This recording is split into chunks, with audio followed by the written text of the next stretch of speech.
All right, today we're going to be learning about angles. And so, what is an angle? Is two rays that have a common endpoint. Two rays that have a common endpoint form an angle. And so, here we have a picture of an angle, and its sides. The sides of this angle are ray BA and ray BC.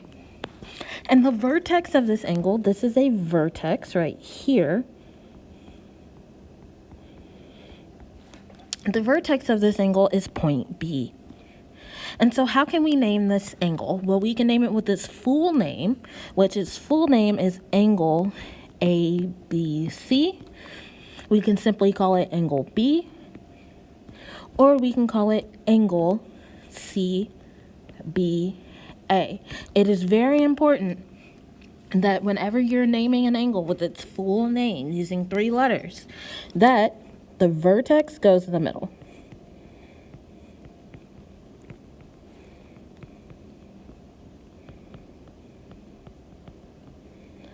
All right, so now we have this question, and this question says, what do you notice is different about the diagram below versus the angle above? So how is this picture different than that picture? Well, hopefully you notice that there's this little ray in our angle. And so how many angles do you see? All right. Now, some people say there are only 2 angles, but there are in fact 1, 2, 3 angles, and we're going to name them all. And so the whole angle, the big angle, would be angle QPS. And then one of the smaller angles, we have angle QPR. And the smallest angle is angle RPS. And so this right here is a picture of what's called adjacent angles. These are adjacent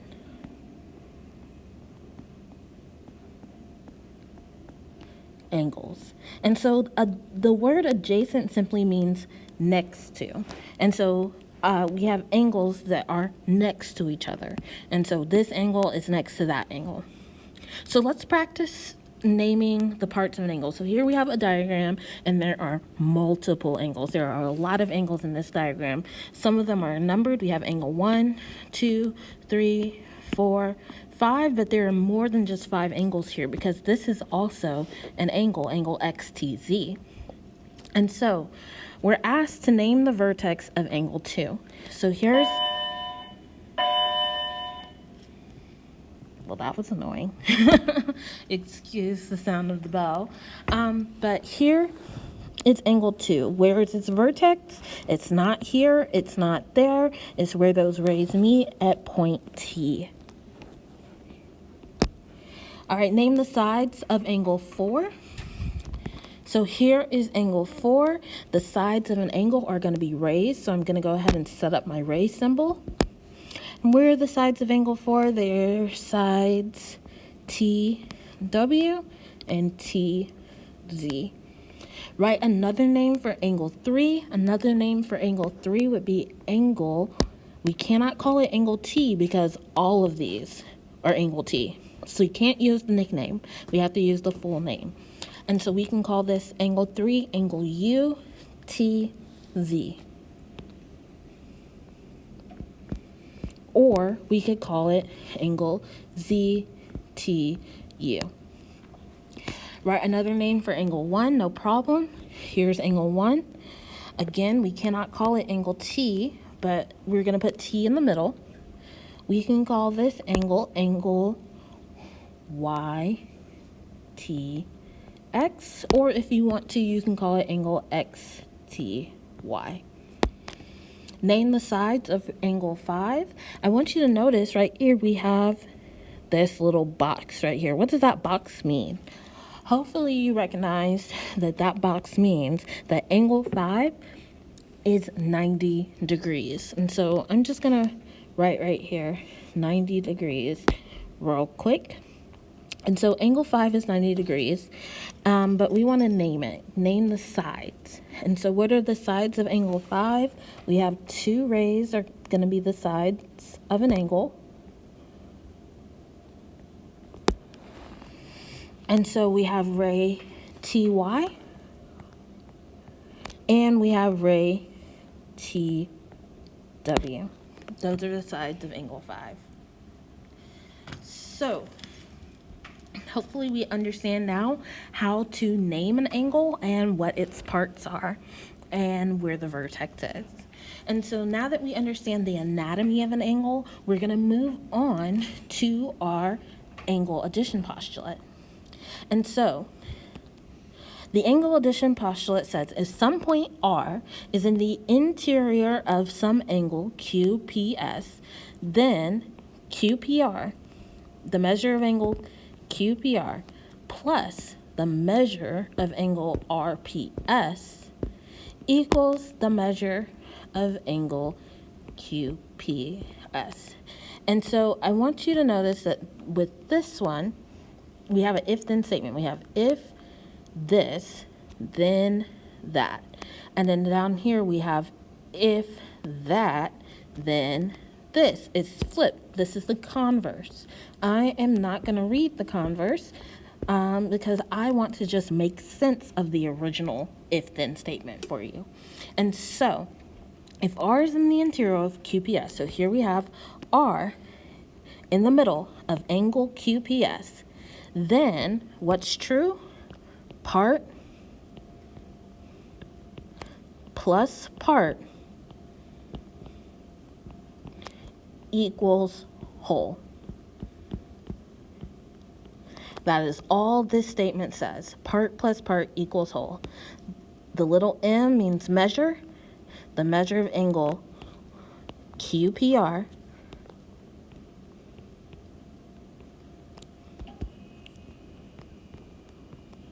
plus the measure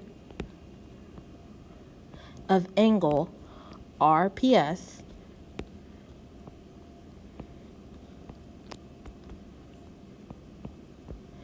equals the measure of the whole angle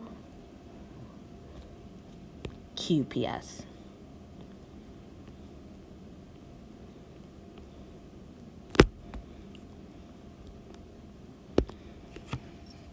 So part plus part equals whole. So let's run some scenarios. If I told you that angle QPR was 40 degrees, and then I told you that angle RPS is 30 degrees, then how many degrees is angle QPS?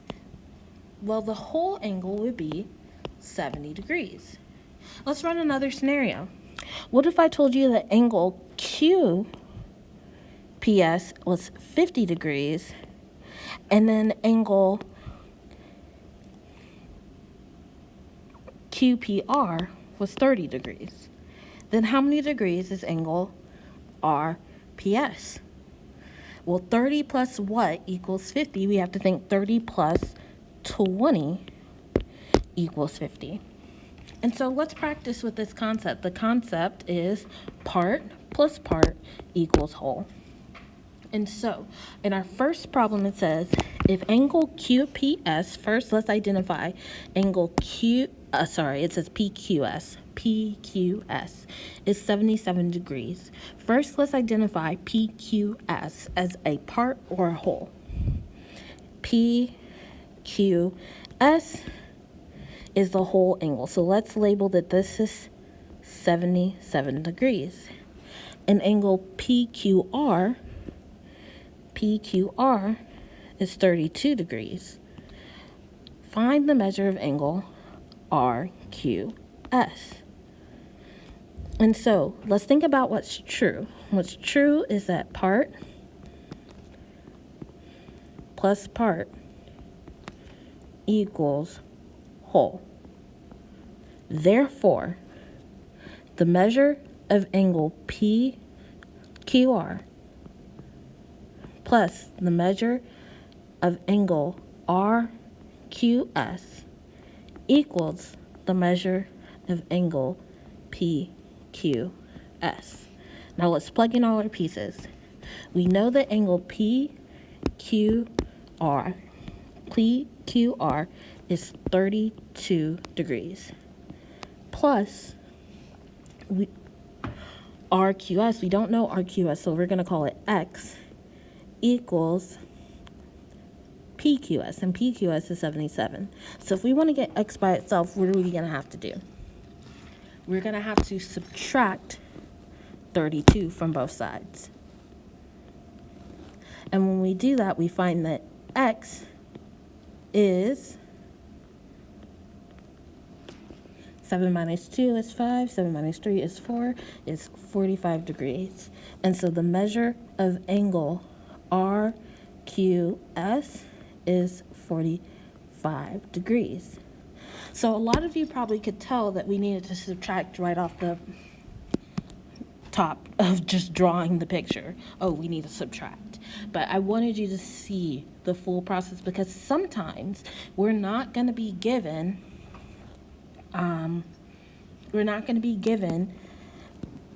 just two numbers. Sometimes, like in the next picture, we're going to be given variables. So let's practice with that. If the measure of angle AOC is 67 degrees, so AOC, the whole, is 67 degrees, and the measure of angle AOB is 7x plus 4, and the measure of angle BOC is 5x plus 3, find x, and then find the measure of each angle. So let's go ahead and set up our problem. Part plus part equals whole. So notice I'm using abbreviations now to make things a little easier. What is our first part? Our first part is 7x plus 4. Our next part is 5x plus 3 equals the whole. And what is the whole? The whole is 67. And so we have this equation that we need to solve. The first step in solving this equation is combining like terms. We have 7x plus 5x, and then we have 4 plus 3. And so when we combine like terms, 7x plus 5x is going to give us 12x, and then 4 plus 3 is going to give us 7, equals 67. Now what do we need to do to get x by itself? We need to do the inverse operation. So if this is a plus, we need to do the opposite. We're going to subtract 7 from both sides. These cancel out, and I'm left with 12x equals 60. Divide by 12 on both sides. And we find that x equals 5. X equals 5. But we want to know the measure of angle AOB. Angle AOB is 7x plus 4 units long. It is 7 times x plus 4. And our x was 5. I'm going to go ahead and put that in the calculator. 7 times 5 is 35, plus 4 is 39 degrees. AOB is 39 degrees. Now let's plug in and find the measure of angle BOC. BOC is 5x plus 3 units long. 5 times our x was 5, so 5 times 5 is 25, plus 3 is 28 degrees. And real quick, we're going to just triple check that these measurements make sense. Does 39 plus 28 equals 67? It sure does. So here's our last problem. And in our last problem, it says, please find x. And so, notice that we have two parts, x and 4x plus 15. But what is the whole? How do we know the whole? The whole, this box tells us that the whole is how many degrees? Hopefully you remember that this box means that the whole is 90 degrees. And these two angles right here are said to be complementary. Go ahead, let's write that word right here. We have a pair of complementary